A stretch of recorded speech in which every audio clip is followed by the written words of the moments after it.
காவல்துறை மேலே நம்பிக்கை இல்லை.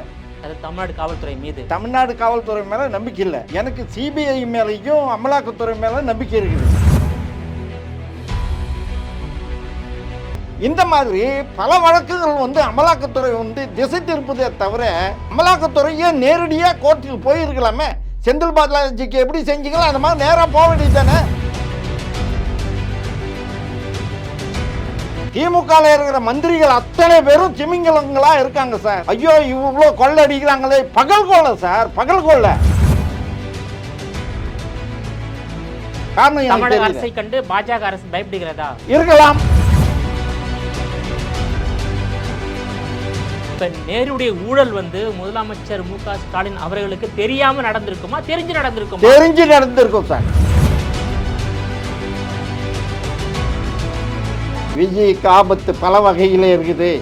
உயிருக்கு ஆபத்து, உயிருக்கு ஆபத்து அவர் துறையிலிருந்து கூட இருக்குது.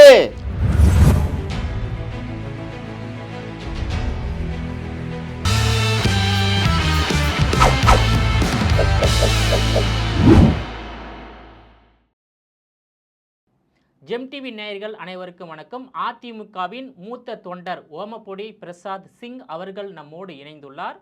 அவரிடம் தமிழக நகராட்சி நிர்வாகம் மற்றும் குடிநீர் வழங்கல் துறையில் நடைபெற்றுள்ள ஊழல் குறித்து விரிவாக விவாதிக்கலாம். சார் வணக்கம். சார் வணக்கம். தமிழக நகராட்சி நிர்வாகம் மற்றும் குடிநீர் வழங்கல் துறையில் அதாவது 150 பணியிடங்களுக்கு, அதாவது ஒரு பணியிடங்களுக்கு 25 லட்சம் 35 லட்சம் என 888 கோடி ரூபாயை நேரு ஊழல் செய்துள்ளதாக தமிழக அமலாக்கத்துறை தமிழக காவல்துறைக்கு ஒரு அறிக்கையை அனுப்பியிருக்காங்க. இதன் மீது தமிழக காவல்துறை அதாவது எஃப்ஐஆர் பதிவு செய்ய வேண்டும் என்று வலியுறுத்தப்பட்டுள்ளது. இதனை எதிர்க்கட்சி எப்படி பார்க்கிறது? சார் இது நடந்தது உண்மைதான். அமலாக்கத்துறை நம்ம தமிழ்நாடு அரசு காவல்துறைக்கிட்ட ஒப்படைக்கிறது. எனக்கு அதில் நம்பிக்கை இல்லை. காவல்துறை மேலே நம்பிக்கை இல்லை. அது தமிழ்நாடு காவல்துறை மீது தமிழ்நாடு காவல்துறை மேலே நம்பிக்கை இல்லை. எனக்கு சிபிஐ மேலேயும் அமலாக்கத்துறை மேலே நம்பிக்கை இருக்குது. அவங்களே நடவடிக்கை எடுத்து நீதிமன்றத்துக்கு எடுத்துன்னு போயிருக்கலாம். இது ஏன் இப்படி டைவர்ட் பண்ணாங்கன்றது எனக்கு தெரியல. ஆனால் ஊழல் நடந்தது என்னமோ உண்மை. நீங்கள் எப்படி உறுதியாக சொல்கிறீங்க சார்? கைப்பொண்ணுக்கு கண்ணாடி தேவையில்லையா சார்? இந்த துறையில் இல்லை சார், எல்லா துறையிலையும் திமுகவினுடைய எல்லா துறையிலையும் லஞ்ச லாவண்யம் பெருகிடுச்சு அப்படின்னு சொல்லிட்டு பொதுமக்கள் மத்தியில் பேசப்படுது சார். ஆட்டோக்காரன் பேசுகிறான், காய்கறி விற்கிற பொம்பளை பேசுகிறா, ட்ரெயினில் வரும்போப்போ பேசுகிறாங்க, பஸ்ஸில் போகும்போப்போ பேசுகிறாங்க. இப்போ அமலாக்கத்துறையே சோதனை நடத்தி விட்டு அப்படியே விட்டுடுறாங்க, எந்த நடவடிக்கையும் எடுக்கல. சமீப காலத்தில் நிறைய நீங்கள் பார்த்துருப்பீங்க. அதாவது டாஸ்மாக்லேயே ஒரு சோதனை நடத்தப்பட்டது, அதே போல் கனிம வளத்துறையில் சோதனை நடத்தப்பட்டது. சோதனை நடத்துகிறாங்க, விசாரணை பண்ணுறாங்க, ஆவணத்தை கைப்பற்றாங்க. ஆனால் சம்பந்தப்பட்டவர்கள் மீது எந்த நடவடிக்கையும் எடுக்கலை. நீங்கள் சொல்கிறது 100க்கு 100 உண்மை. அமலாக்கத்துறை நடவடிக்கை எடுத்திருக்கிற எல்லா வழக்குகளையும் பெண்டிங்கில் தான் இருக்குது. இதுக்கு காரணம் எனக்கு நம்ம அமித்ஷாஜி அவர் இது மேலே நடவடிக்கை எடுக்கணும். இல்லை போனால் பேசாமல் விட்டுடுங்க. நீங்கள் நடவடிக்கை எடுக்கலைன்னா விட்டுடுங்க. எதுக்கு நீங்கள் இந்த மாதிரி செய்கிறீங்க? மக்கள் கேட்குறாங்களே. டிடி தினகரன் மேலே இன்சால்வென்சி ப்ராப்பர்ட்டி வாங்கினார், அவர் சர்டிஃபிகேட் வாங்கினார். லண்டன் வழக்கில் அந்த ஹோட்டல் வழக்கில் அவர் மாட்டினார். அமலாக்கத்துறை பிடிச்சி ஹைகோர்ட்டில் கேஸ் நடந்து 33 கோடி ரூபாய் கட்ட சொல்லி ஆர்டர் போட்டாங்க. அதை எதிர்த்து இவர் அப்பீலுக்கு போனார் சுப்ரீம் கோர்ட்டு. சுப்ரீம் கோர்ட்டு படால்னு அடித்து கட்டுறா முதல்ல அப்படின்னாங்க. அமலாக்கத்துறையில் இருக்குது. அது ஏன் அது எடுக்கலை அமலாக்கத்துறை? அது எடுத்துட்டாக்கா அவன் ஆட்டமெல்லாம் கொட்டமெல்லாம் அடங்கிட்டு இருக்கும். இந்த மாதிரி பல வழக்குகள் அமலாக்கத்துறை திசை திருப்பதே தவிர யாருக்காகவோ இவங்க செய்கிறாங்கன்ற மாதிரி ஒரு சந்தேகம் வருது மக்களுக்கு. ஆகையால் அமலாக்கத்துறையே நேரடியாக கோர்ட்டுக்கு போயிருக்கலாமே. செந்தில் பாலாஜிக்கு எப்படி செஞ்சீங்களோ அந்த மாதிரி நேராக போக வேண்டியது தானே. நேராக போயிட்டு வழக்கு போட்டு இதோ ஆதாரங்கள் அப்படின்னு நிரூபித்தா யாரும் ஒன்றும் குறை சொல்ல போகிறது இல்லையே. செந்தில் பாலாஜி எப்படி போக்குவரத்து துறையில் வேலைக்கு பணம் வாங்கினாரோ அந்த மாதிரி நேரு வந்து தனது துறையில் வேலைக்கு பணம் வாங்கியிருக்காரு. நேரு ஒரு துறை இல்லை, அவருக்கு இருக்கிற எல்லா இலாக்காலையும் தூசி தட்டினா வரும். நேருன்னு வந்து பெரிய திமிங்கலம் சார். நேரு மட்டும் இல்லை சார், திமுகவில் இருக்கிற மந்திரிகள் அத்தனை பேரும் திமிங்கலங்களாக இருக்காங்க சார். பொதுமக்கள் பேசுகிறாங்க சார், ஐயோ இவ்வளோ கொள்ளை அடிக்கிறாங்களே. பகல் கொள்ளை சார், பகல் கொள்ளை. அதுக்கு முன்னாடி பயப்படுவாங்க, மக்களுக்கு பயப்படுவாங்க, மீடியாவுக்கு பயப்படுவாங்க, பேப்பர்காரங்களை பயப்படுவாங்க. இப்போ பயப்படுறதே கிடையாது. தமிழக அமைச்சர் மீது தமிழக காவல்துறை எப்படி எஃப்ஐஆர் பதிவு செய்யும்? செய்யலாம். அமலாக்கத்துறைக்கு தெரியாதா? செய்யலாம். எப்படி செய்யும்? செந்தில் பாலாஜிக்கு செஞ்சாங்க, எப்படி செஞ்சாங்க? அதே மாதிரி தான். செந்தில் பாலாஜி எஃப்ஐஆர் போட்டது யாரு சார்? சார் செந்தில் பாலாஜிக்கு எப்படி நடைமுறையில் எடுத்துன்னு போனாங்களோ அந்த வழக்கை அதே மாதிரி இதையும் கொண்டு போகணும் சார். இதுவும் ஊழல் தான், அதுவும் ஊழல் தான். இதுவும் லஞ்சம் தான், அதுவும் லஞ்சம் தான். கே நேரு மீது தமிழக காவல்துறை எஃப்ஐஆர் பதிவு செய்வாங்களா? அது வந்து எனக்கு சந்தேகம்தான். எனக்கு ஏன்னு கேட்டாக்கா, இவங்க செய்ய வேண்டிய வேலை அவங்க செய்கிறாங்களா? அவங்கக்கிட்ட ஏங்க ஒப்படைக்கணும்? தமிழக காவல்துறைக்கு மேலே எதுக்கு ஒப்படைக்கணும்? உங்களுக்கு இருக்கிறது இல்லையா அதிகாரம்? நேராக எஃப்ஐஆர் போட்டு நேராக அனுப்ப வேண்டியது தானே. நிர்வாகம் அவங்க கையில் இருக்குது சார், அவங்க என்ன வேணுமோ செய்வாங்க. ஆகையால் வந்து மீண்டும் மீண்டும் நான் வந்து மோடிஜி, அமித்ஷாஜி, ராஜ்நாத் சிங்ஜி, நிர்மலா சீதாராமன்ஜி, உங்களை பணிவோடு கேட்குறது, இந்த அமலாக்கத்துறையை நீங்கள் உங்கள் கட்டுப்பாட்டில் இருக்கிறது அதுக்கு வேலை செய்கிறதுக்கு அலோவ் பண்ணுங்க தயவுசெய்து.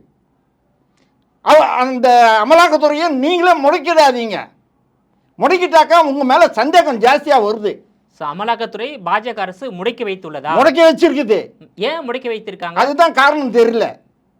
காரணம் தமிழக அரசை கண்டு பாஜக அரசு பயப்படுகிறதா? இருக்கலாம். ஊழல் நடக்கிறது கண்ணுக்கு தெரியுது சார், கண்ணுக்கு தெரியுது, கண் எதிர்க்க தெரியுது. ஊழல் ஊழல் ஊழல். எந்த துறையில் என்ன துறை இல்லாத ஊழல் கிடையாது. ஊழல் இல்லாத துறை இல்லை, ஊழல் இல்லாத துறையும் கிடையாது. அந்த மாதிரி ஊழல் நடக்குது. ஆனால் இவங்க வந்து கண்டுக்காமல் இருக்காங்க. இந்த அமலாக்கத்துறை நடவடிக்கை எடுக்குது. எடுக்கிற நடவடிக்கையை ஒழுங்காக அவங்க நீதிமன்றத்துக்கு கொண்டு போய் சப்மிட் பண்ணணும். நேராக போய் தமிழ்நாடு அரசு காவல்துறை கிட்ட கொடுத்தாக்கா அது எந்த வகையில் நியாயம் சார்? தமிழ்நாடு காவல்துறைக்கு பொறுப்பு வைக்க வேண்டியது முதலமைச்சர் மு க ஸ்டாலின். அவர் கீழே இருக்கக்கூடிய ஒரு அமைச்சர் மீது எப்படி எஃப்ஐஆர் பதிவு செய்ய அனுமதி கொடுப்பாரு? யாரு திருடன் சொல்றோமோ திருடன் கையிலேயே சாவி கொடுத்தா மாதிரி இருக்குதா சார்? திருடன்கிட்டயே சாவி கொடுத்தா மாதிரி இருக்குது. தமிழ்நாடு அரசின் ஊழலுக்கு பாஜக அரசும் ஒரு துணையாக இருப்பது வெட்ட வெளிச்சமாக தெரிகிறது. கரெக்டுங்களா? இது உண்மை, நீங்க சொல்றது உண்மை. மக்கள் பேசுறாங்க இது சம்பந்தமா. மக்கள் மனசுல இந்த கருத்து இருக்குது. ஏன் பாஜக அரசு ஊழலுக்கு துணை போறாங்க என்னன்னு தெரியல சார். அந்த ரகசியம் என்னன்னு தெரியல. இருக்கீங்க, நாங்க கூட்டணியில் இருக்கிற வந்து அரசியல் இந்த எங்க கட்சி எங்க பொதுச் செயலாளர் என்ன சொல்றாரோ அதுதான் சார். பொதுச் செயலாளர் என்ன சொல்றாரு? எங்க பொதுச் செயலாளர் கூட்டணி என்ன எஸ், கூட்டணி இல்லைன்னாக்கா எஸ். எல்லாமே அவருடைய கண்ட்ரோல்ல இருக்குது. அதிமுக அவர் சிறப்பாக செய்கிறாரு. அவர் சொல்றது தான் தொண்டன் கேட்பான். இல்ல, தமிழ்நாட்டின் எதிர்கட்சி தலைவராக கூட எடப்பாடி பழனிசாமி, ஆமா, நீங்க வந்து பாஜக கூட்டணியில இருக்கீங்க. ஆமா சார். நீங்க பாஜக அரசு வந்து இதை கோரிக்கை வைக்கலாமே. கோரிக்கை, அதாவது இந்த நேரு அவர்கள் வந்து 150 பேரிடம் 25 லட்சம் அல்லது 30 லட்சம் 35 லட்சம் என பணம் வாங்கி 888 கோடி ரூபாய் ஆமா அமலாக்கத்துறை வந்து கண்டுபிடித்து உள்ளது. கண்டுபிடிச்சு ப்ரூவ் பண்ணி எடுத்துட்டு வந்து தமிழக அரசு காவல்துறை டிஜிபி கிட்ட கொடுத்துருக்காங்க. அது கொடுத்தது தப்புன்றேன் நான். அதுதான் அமலாக்கத்துறையே நடவடிக்கை எடுக்கலாம் இல்லையா? எடுக்கலாம். அமலாக்கத்துறையே எடுக்கிறதுக்கு சான்ஸ் இருக்கு. ஒரு அழுத்தத்தை எதிர்க்கட்சியாக உள்ள அதிமுக பாஜக கொடுக்கலாமே சார். தமிழ்நாடு அரசு தம் மேல எந்த குற்றச்சாட்டு வரக்கூடாதுன்னு சொல்லிட்டு, தம் மேலே எதுவுமே வரக்கூடாதுன்னு சொல்லிட்டு எல்லாத்துக்கும் முந்திக்கின்னு உத்தம புத்தன் மாதிரி சுப்ரீம் கோர்ட்டில் வந்து சிபிஐ விசாரணைக்கு தடை வேணாம், விசாரிக்கக்கூடாது அப்படின்னு சொல்லிட்டு தடை கொடுங்க அப்படின்னு சொல்லிட்டு கேட்குது. இதுலேருந்தே தெரியுதா சார்? இதுலேருந்தே அவங்க செய்திரு தப்பு இல்லைனாக்கா மடியில் கணம் எல்லாம் நேராக சொல்லலாமே. சிபிஐ விசாரணையை தமிழக அரசு எதிர்க்கிறது. ஆனால் இதே அமலாக்கத்துறை தமிழக காவல்துறையிடம் வந்து புகாரை கொடுக்குறாங்கன்னா அது தப்பு சார். முரண்பாடா அது இருக்கு. முரண்பாடாக தான் இருக்குது. எனக்கும் அப்படி தான் தெரியுது. அதில் சந்தேகம் கிடையாது. அது வந்து அது தூசி தட்டி அந்த நிர்வாகத்தை சீர்படுத்தணும். திமுக பாஜக மறைமுக கூட்டணி இருக்காங்களா இப்படி? ஏன்னா வந்து பாஜகவை முதலமைச்சர் மு.க. ஸ்டாலின் கடுமையாக விமர்சனம் செய்யக்கூடிய இடத்துல முதல் இடத்துல இருக்கின்றார் சார். எனக்கு என்னை பொறுத்தவரையிலும் என்னை பொறுத்தவரையிலும் மக்கள்கிட்ட பேசும்போப்போ நான் ஒவ்வொருத்தர்கிட்ட டெய்லி பேசுகிறேன் சார். அரசியல் பேசுகிறேன். இந்த மக்கள் பேசுகிறது தான் நான் இங்கே பதிவு பண்ணுறேன். இந்த பதிவில் கூட அவங்க என்ன சொல்கிறாங்கன்னா, மக்கள் என்னையா இது அவங்கக்கிட்ட தானேயா நிர்வாகமே இருக்குது, ஏன் பயப்படுறாரு அவர் மோடி எடுக்கிறதுக்கு ஏன் தயக்கம் காட்டுறாரு, தப்புன்னு தெரியுது, ஏன் நடவடிக்கை எடுக்க மாட்டேன்றாரு மோடி, ஏன் எடுக்க மாட்டேன்றாரு அமித்ஷா அப்படின்னு சொல்லிட்டு மக்கள் என்ன கேட்குறாங்க, அதுக்கு நான் பதில் சொல்ல முடியாமல் இருக்கிறேன். அமித்ஷா இருக்கட்டும், மத்திய அமலாக்கத்துறை இருக்காங்க, சிபிஐ இருக்கின்றது, சிபிஐக்கு ஐடி இருக்கின்றது, சிபிஐ ஐடி இந்த அமலாக்கத்துறை இது அத்தனையும் மூணுமே மத்திய அரசு கண்ட்ரோலு. ஆனால் அமலாக்கத்துறை எடுக்கிற முடிவுகளை சரியாக நடவடிக்கை எடுக்கல சார். பல கேஸுகள் இருக்கு சார். அமலாக்கத்துறைக்கு மத்திய பாஜக அரசு முழு சுதந்திரம் கொடுக்கல, இன்னும் கொடுக்கல. இல்லாது போனா டிடி தினகரன் கேஸு இந்நேரம் தூசி தட்டி இருந்தாங்கன்னா இந்நேரம் அவர் ஜெயிலில் இருக்கணும். இந்த வரப்போகிற தேர்தல் 2026 அவர் எலெக்ஷனில் நிற்க முடியாது. நான் அடித்து சொல்கிறேன். ஏன் மத்திய அரசு வந்து அமலாக்கத்துறை இதை வந்து தடை பண்ணி கையில் வச்சுன்னு இருக்குதுன்னு எனக்கு புரியல. தமிழ்நாட்டு அரசியல்வாதிகளை பகைத்து கொள்ள பாஜக விரும்பவில்லை. ஏனென்றால் தமிழகத்தில் பாஜக ஆட்சிக்கு வர வேண்டும் என்று நினைக்கிறது. அதற்காக செய்யக்கூடிய தவறுகள்லாம் அப்படி கண்டும் காணாம இருக்கிறாங்க. தப்பு செய்தவன் யாரா இருந்தாலும் நடவடிக்கை எடுங்க சார். எங்க கையில வந்து எங்க அண்ணா திராவிட முன்னேற்ற கழகத்தை பொறுத்த வரலும் நாங்கள் வந்து சுத்தமாக இருக்கிறோம் சார். நாங்கள் நல்ல அரசு, நல்ல 4 ஆண்டு காலம் நல்ல எடப்பாடியார் கொடுத்தாரு சார். மக்கள் அதுதான் சார் பேசுகிறாங்க. மக்கள் பேசுகிறதே எடப்பாடியார் 4 ஆண்டு காலம் கொடுத்தாரு, நல்ல ஆட்சி கொடுத்தாரு. அந்த ஆட்சியில் எந்த கெட்டது நடக்கலை. இப்போ இந்த 4 ஆண்டு காலத்தில் சார் என்ன சார் இது சொல்கிறதுக்கு அசிங்கமாக இருக்குது சார். எதில் தொடப்பம் வாங்கினா அதில் ஊழல், பெனாயில் வாங்கினா அதில் ஊழல் சார். நம்ம ப்ளீச்சிங் பவுடர் போடுறோம் அதில் ஊழல். இதெல்லாம் யாருக்கா தெரியுதா சார்? ஜனங்க பேசுகிறாங்க சார். இதெல்லாம் ஜனங்க பேசுகிறாங்க. நமக்கு என்னன்னு சொல்லிட்டு கம்முன்னு இருக்கானுங்க. ஜனங்க பேசி என்ன பிரயோஜனம்? இதே சொல்லிக்கிட்டு தான் இருக்காங்க. அவங்களும் சொல்லிக்கிட்டு இருக்காங்க. அது எதுக்காக அவங்க செவி சாய்க்கலன்றது எனக்கு தெரியல. இப்போ நேருடைய ஊழல் வந்து முதலமைச்சர் மு.க. ஸ்டாலின் அவர்களுக்கு தெரியாமல் நடந்திருக்குமா, தெரிஞ்சு நடந்திருக்கும் சார். தெரிஞ்ச கப்பம் சார். இது கப்பம் கட்டி இருந்தாங்க சார். 888 கோடி ஊழல்ல முதலமைச்சர் எவ்வளவு போயிருக்கும் சார்? இது அமலாக்கத்துறை கூட ஒரு சின்ன தப்பு பண்ணி இருக்குது. இது இந்த மாதிரி அந்த தப்பு என்னன்னு கேட்டால் டிஜிபி கிட்ட கொடுக்குறது, ஐயா நாங்கள் சிபிஐக்கு இது ரெஃபர் பண்ணிடுறோம் அப்படின்னு அப்படி தட்டி விட்டுருந்தா கூட இன்னும் ரொம்ப சந்தோஷமாக இருந்திருக்கும். இல்லை, ஒருவேளை வந்து தமிழக காவல்துறை என்ன பண்ணுறாங்க அப்படின்னு ஒரு சோதனை பண்ண முயற்சி செய்யலாம்ல சார். அவங்க எஃப்ஐஆர் போடாத பட்சத்தில் கூட நகரலாம். இல்லை தமிழ் அது வந்து நீங்கள் சொல்கிறது வந்து என்ன பண்ணுறாங்க பொறுத்து வந்து பார்ப்போம். அதன் பிறகு நம்ம நடவடிக்கை எடுப்போம்னு சொல்லிட்டு அமலாக்கத்துறை கூட இருக்கலாம் சார். நான் புரட்சி தலைவருடைய ஆஃபீஸு டி நகர் ஆர்காட் ரோட்டில் இருக்கிறது இன்னைக்கு வந்து நினைவாலயமாக இருக்குது. அந்த ஆஃபீஸில் தலைவர் வந்து உட்காந்து ராத்திரி ஃபைல் பார்த்துக்கிட்டு இருக்காரு. கேசவன், முத்து, மகாலிங்கம் கீழே பத்துக்கிட்டு இருக்காங்க.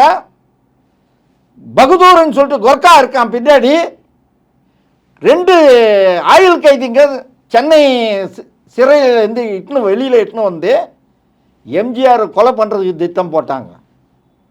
திட்டம் போட்டவங்க இந்த கேசவனும் முத்துவும் பார்த்துட்டு அவங்க 2 பேரையும் பிடிச்சிட்டு கையை காலை கட்டி தலைவரை கூப்பிட்டாங்க, கீழே கூப்பிட்டாங்க. வந்து பார்த்தாரு, என்ன ஏதுன்னா, ஐயா நாங்கள் தெரியாமல் வந்துட்டோம் ஐயா, நாங்கள் 2 பேரும் ஆயுள் கைதிங்க ஐயா, உங்களை கொலை பண்ண சொல்லி எங்களை அனுப்பிச்சாங்க ஐயா அப்படின்னு ஸ்டேட்மெண்ட் கொடுத்தாங்க. உடனே தலைவர் பெருந்தன்மை பண்ணி அன்னைக்கே அதை பெரிய கதையாக்கியிருந்தாருன்னா கருணாநிதி அன்றைக்கி ஆட்சி கட்டிலேருந்து கீழே இறங்கிட்டு இருப்பார். அவர் போல நேராக டிசியை கூப்பிட்டு டெப்டி கமிஷனரை கூப்பிட்டு ஒப்படைச்சி, பார்த்துக்குங்க, நான் ஏதாவது நடவடிக்கை எடுத்தேன்னா உங்கள் அத்தனை பேர் ஜெயிலர்லேருந்து எல்லாருமே காலி ஆகிடுவீங்க அப்படின்னு சொல்லி எச்சரிக்கை பண்ணி உங்களை அனுப்பிச்சார். எம்ஜிஆருக்கு கொலை செய்ய எத்தனை விதமான இந்த வியோவங்கள்லாம் மாற்றினார். வியோவங்கள்லாம் மாற்றினோன்னா திருநெல்வேலியில் வந்து இவ்வளோ பெரிய கத்தி தூக்கி விசிறடிக்கிறான். கொஞ்சம் தவறி பட்டுச்சு, அந்த ரயில் மேலே பட்டுச்சு அது கத்தி. அவன் தொழுவிலேருந்து வீசினான், தலைவர் இறங்கும் போப்போ வீசினான். அந்த கத்தி கூட ஜேபிஆர் வீட்டில் இருந்தது. அது அந்த மாதிரி புரட்சி தலைவருக்கே பயங்கரமான தொல்லைகள் கொடுத்தாங்க. எம்ஜிஆர் மன்றத்துக்காரங்க அத்தனை பேருக்கும் தொல்லைகள் கொடுத்தாங்க. அதே போல தான் இன்றைக்கு அதே மாதிரி தான் இன்னைக்கு விஜய்க்கு நடக்குது. விஜய், நான் ஓப்பனாக சொல்கிறேன் சார், ஓப்பன் டாக், நான் ஓப்பனாக சொல்கிறேன். அவர் அதிமுகவோட சேரட்டும் சேராத போகட்டும், விஜய்க்கு ஆபத்து பல வகையில் இருக்குது. உயிருக்கு ஆபத்து, உயிருக்கு ஆபத்து. அவர் துறையிலேருந்து கூட இருக்குது. அவர் துறை இல்லை, அவர் கட்சியிலிருந்து, அவர் கட்சியிலேருந்து இருக்குது, அவர் துறையிலிருந்து இருக்குது. புரியுதுங்களா?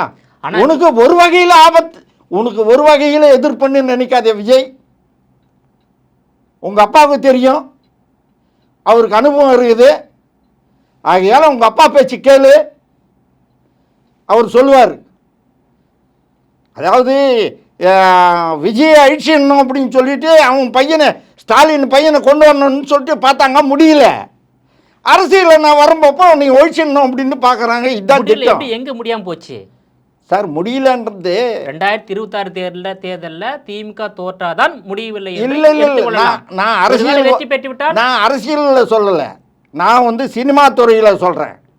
சினிமா துறையில் அவங்க பையனை, ஸ்டாலினுடைய பையனை, உதயநிதியை கொண்டு வரணும்னு பார்த்தாரு, முடியல. மக்கள் ஏற்றுக்கல. மக்கள் ஏற்றுக்காததுனால அரசியல் எதிர்க்கிறாரு. இப்போ அரசியலையும் விஜய் வந்துட்டாரு, அரசியலையும் விஜய் வந்துட்டாரு. ஸோ சினிமா துறையில் வந்து விஜயை வந்து உதயநிதியால் எதிர்க்க முடியல. அதே போல அரசியலையும் உதயநிதியால் விஜய் எதிர்க்க முடியாது சார். விஜய் கட்சியை காலி பண்ண வேண்டும். உண்மையை சொல்றேன் சார், விஜய்க்கு பாதுகாப்பு கம்மி. மத்திய அரசு ஒய் பிரிவு பாதுகாப்பு கொடுத்துருக்காங்களே, என்ன பண்ண முடிஞ்சுது சார்? ஒய் பிரிவு என்ன பண்ண முடிஞ்சுது அவங்களால? ஏதோ எந்த உயிரை காப்பாற்றினாங்க அவங்க? விஜய் உயிரை காப்பாற்றிருக்காங்கல்ல. விஜய் விஜய்க்கு அடி வீழ்ந்தது. விஜய்க்கே ஒருத்தன் தலையில் தட்டுறானே, வீடியோவில் வந்துடுச்சே. அப்போ என்ன உயிர் பாதுகாப்பு செட் பிரிவு கொடுத்து? என்ன கூட்டம் அதிகம் இல்லையா சார்? சார் அதுதான் சார் சதி. அந்த உளவுத்துறை சரியான ரிப்போர்ட் கொடுக்கல. இல்லை, மத்திய அரசு மனது வைத்தால் திமுக அரசாங்கத்தை அனைத்து விதத்திலும் கட்டுப்படுத்தக்கூடிய அதிகாரம் இருக்கின்றது. ஆனால் மத்திய அரசு திமுக அரசை தண்டிப்பதில் கொஞ்சம் அடக்கி வாசிக்கிறாங்க, பாரபட்சம் பார்க்குறாங்க. ஏன்னா உங்களுக்கு நிறைய துறையில் நடைபெற்ற ஊழலை விசாரணை செய்ததில் அந்த பார்த்துருப்பீங்கள.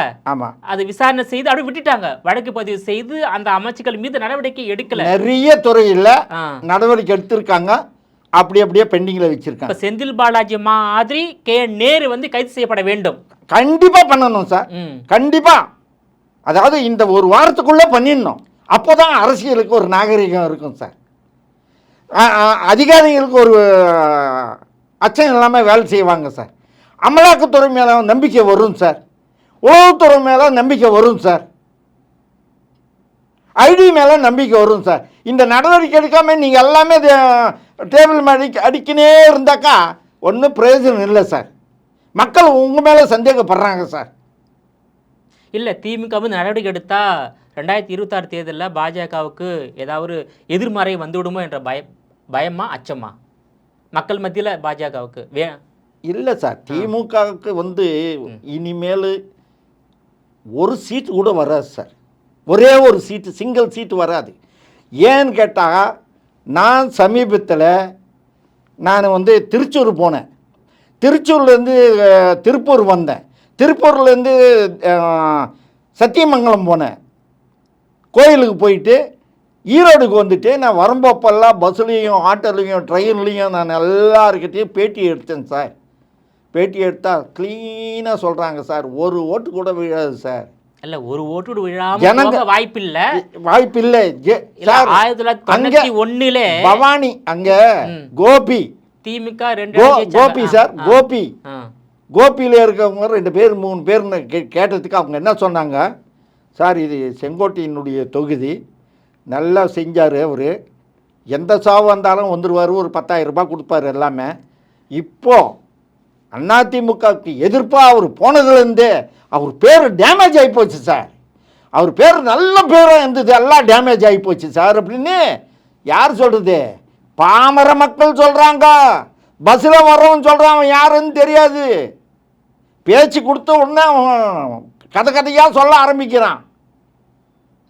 ஆக அதிமுக வந்து மக்கள் கட்சி சார். எம்ஜிஆர் வந்து எங்களுக்கு வந்து இந்த அடையாளம் கொடுத்துருக்காரு, இந்த தொப்பி, இந்த கண்ணாடி, இந்த வாட்சி எங்களுக்கு கொடுத்துருக்காரு, அடையாளம் ரெட்டையில கொடுத்துருக்காரு, இன்னொன்று காட்டி கொடுத்துருக்காரு.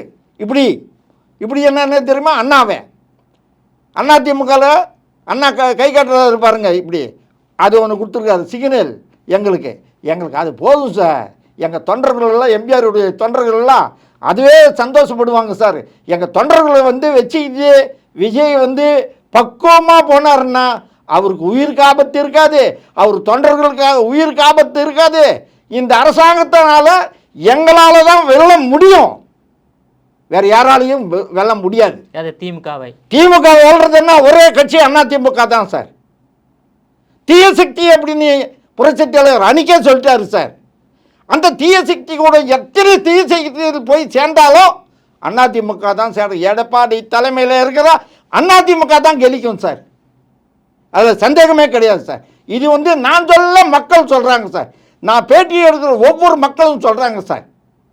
அதிமுக கூட இணைய வாய்ப்பு இருக்கின்றதா சார்? பேச்சுவார்த்தை நடைபெற்று வருகிறதா? இல்லை சார். அவர் என்ன மனநிலை இருக்கின்றார் விஜய் சார்? அது அவருடைய இஷ்டம். எங்களுக்கு இந்த அளவுக்கு வந்து இல்ல நீங்க இந்த அளவுக்கு விஜய்க்கு ஆதரவா பேசுறீங்க, நாங்க பேசுறோம். விஜயோட ஆதரவு அதிமுகவுக்கு இருக்கின்றதா சார்? நாங்க பேசுறோம்னா விஜய் நல்லா இருக்கணும். மக்கள் தலை எம்ஜிஆர் அவர்களும் சினிமாவிலேருந்து தான் வந்தவர், அவரும் நல்லா இருந்தார், நல்ல ஆட்சி கொடுத்தாரு, பொற்கால ஆட்சி கொடுத்தாரு. இன்னைக்கு வரலும் ஒருத்தவங்க கூட சொட்டுக்கு போட்டு சொல்ல முடியாது, எம்ஜிஆர் மேலே குறை சொல்ல முடியாது. அந்த மாதிரி விஜயும் இருக்கணும்னாக்கா நீ எங்கள் கூட தான் நீ கூட்டணி இருக்கணும், அதிமுக கூட தான் கூட்டணி இருக்கும். நீ ஏதோ நீ இப்படி அப்படி அப்படின்னு சொல்லிட்டு நீ தப்பு கணக்கு போட்டேன்னு நினச்சிக்க, பின்னாடி உன் ரசிகர்களே உன் பேனரை கீப்பாங்க. இது நான் மனம் திறந்து விஜய்க்கு ஓப்பனாக சொல்கிறேன். நான் நீ ஏற்றுக்காதது உன்னுடைய விருப்பம். நாங்கள் வந்து தொங்க வேண்டிய அவசியம் கிடையாது. எங்கள் எம்ஜிஆர் மன்றத்துக்காரன் வந்து இறங்கினாங்கன்னா நீ எல்லாம் காணாமல் போயிடுவேன். ஏன் இறங்கலை? 2019 ஆண்டு முதல் 24ஆம் ஆண்டு வரை எல்லாம் பொறுமை காத்துக்கிட்டு இருக்காங்க சார். ஏன் அதிமுக தோக்கணும்னு சொல்லிட்டு பொறுமை காத்துட்டு? இல்லை அப்படி எல்லாம் கிடையாது. பொறுமை காத்துக்கிட்டு இருக்காங்க, நடக்கிறதெல்லாம் பார்த்துக்கிட்டு இருக்காங்க. ஒவ்வொரு தொண்டனும் எனக்கு ராத்திரியில் பகலில் நம்ம டிவியில் வர்ற செய்திகளெல்லாம் பார்த்து நான் பேசுகிறதெல்லாம் பார்த்துட்டு எனக்கு ஃபோன் மேலே ஒருத்தர் பேசுனா ஒருத்தர் பேசுகிறாங்க, என் கூட பேசுகிறாங்க. எல்லாமே நல்லா பேசுனீங்க, நல்லா நாங்கள் பேசுனதெல்லாம் நீ பேசணுப்பா அப்படின்னு எல்லா தொண்டனும் சொல்கிறான் சார். அவன் அந்த தொண்டனுடைய உணர்வுகள் தான் நான் பேசுகிறேன் சார். தொண்டர்கள் ஓட்டு போட்டிருந்தா ஏன் சார் அதிமுக தொடர்ந்து தோக்குறாங்க? இப்போ தோல்வியில் தானே இருக்கிறாங்க. ஒருவேளை 26ல் ஜெயிச்சாதான் தோல்விக்கு முற்றுப்புள்ளி வைத்ததாக அர்த்தம் சார். இந்த நிமிடம் வரல அதிமுக தோல்வியை நோக்கி தான் சென்று கொண்டிருக்கின்றது. கூட்டணி கூட பலமாக இல்லை.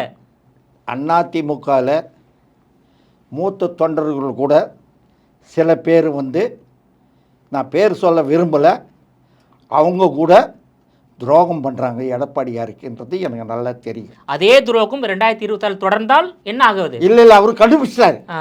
எடப்பாடியார் யார், இதில் நல்லவன் யார் கெட்டவன் யாருன்னு கண்டுபிடிச்சிட்டாரு, ஈஸியாக கண்டுபிடிச்சிட்டாரு சார். அவர் சாதாரண சாணக்கியன் சார் எடப்பாடி. என்ன சார் அவர் என்ன சினிமா நடிக்கிறார் அவரு? இல்ல, இப்போதைக்கு சாணக்கியர் வந்து தமிழக முதலமைச்சர் மு.க. ஸ்டாலின் தான். கிடையாது இல்ல கிடையாது கிடையாது இல்ல கிடையாது சார், எப்படி கிடையாது. சொல்றீங்க சாணக்கியன்னு சொல்லி? சாணக்கியம் மக்கள் தலைவர், மக்கள் கட்சி, சாணக்கியன் எடப்பாடியார் தான். ஏன்னு கேட்டாக்கா, ஒரு 3 மாதத்துக்கு முன்னாடி நம்ம தமிழ்நாட்டில் இருக்கிற ஊடகங்கள் மட்டும் இல்லாமல் எல்லா ஊடகங்களும் அவருடைய உற்று நோக்கி பார்த்து அவருடைய நடவடிக்கைகளை கவனித்தாங்க. அவர் ஒரு கருத்தில் நின்னாருன்னா அந்த கருத்து தான். இப்படி அப்படி அப்படி இப்படி வளைஞ்சு போகிறவர் கிடையாது. அவர் கட்சிக்கு இன்னைக்கு அனைத்து இந்திய அண்ணா திராவிட முன்னேற்ற கழகத்துக்கு காவல் தெய்வமாக எங்களை காப்பாற்றிட்டு இருக்காரு. எங்கள் கட்சியே, எங்கள் அதிமுக கட்சியே, புரட்சித் தலைவர் கட்சியே காவல் தெய்வமா இன்னைக்கு கட்சியை காப்பாத்திட்டு இருக்காரு எடப்பாடி. கட்சியை காப்பாத்திட்டு இருக்காரு, தமிழ்நாட்டு மக்களை காப்பாத்தலையே. ஆம்ஸ்ட்ராங் படுகொலை நடந்திருக்கு, அதுல வந்து திமுகவுக்கு நேரடி தொடர்பு இருக்கின்றது. நாமக்கல்ல வந்து பல பேருடைய கிட்னி வந்து திருடப்பட்டுள்ளது, அதுல திமுகவுக்கு நேரடி தொடர்பு இருக்கின்றது. அதே போல கரூர்ல 42 பேர் வந்து நெரிசல்ல மரணம், அதிலும் நேரடியாக திமுக தொடர்பு இருக்கின்றது. இப்போ வந்து அமலாக்கத்துறை வந்து இந்த துறையில நேரு துறையில 888 கோடி ஊழல் நடந்திருக்கு. நீங்க சொல்றதெல்லாம் உண்மைதான். அவர் கேட்கலன்றீங்களா? அவர் எல்லாம் கேட்டார். அவர் தான் முதல் குரலை கேட்டு தொடர்ந்து இந்த கொலையும் ஊழல் நடக்காதுல்ல சார். அவர் தான் முதல்ல கேட்டதே. ஆம்ஸ்டாங் கொலை வழக்கிலேயே முதல்ல கேட்டதே அவர் தான். நம்ம கரூரில் சமாச்சாரத்தில் முதல் குரலை கொடுத்ததும் அவர் தான். கிட்னி சமாச்சாரத்துலேயும் அவர் தான். இந்த நம்ம அண்ணா யூனிவர்சிட்டியில் நடந்த சம்பவத்துக்கும் முதல் குரலை கொடுத்தது அவர் தான்.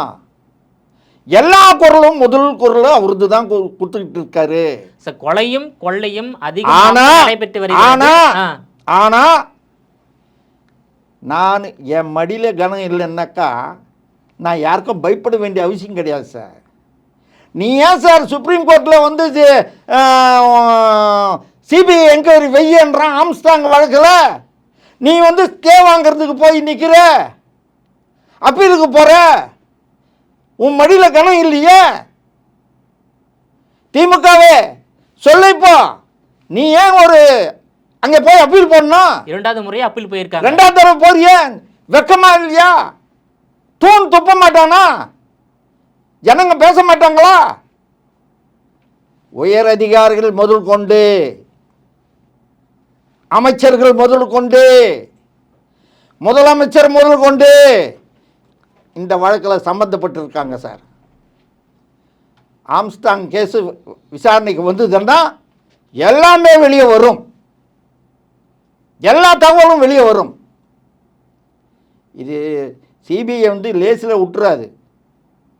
அதே மாதிரி நான் கேட்குறது, இந்த நம்ம கரூருக்கும் வைக்கணும், அதே மாதிரி அந்த கிட்னி திருட்டுக்கு வைக்கணும், அதே மாதிரி இந்த அண்ணா யூனிவர்சிட்டியில் நடந்த சமாச்சாரத்துக்கு வைக்கணும் சார். ஊழல் வந்து சார், இதை வந்து தமிழ்நாட்டை வந்து காப்பாற்றணும்னா சிபிஐயால் தான் காப்பாற்ற முடியும். உங்களோட விரிவான தகவலுக்கு ரொம்ப நன்றி சார். நன்றி சார். வணக்கம் சார்.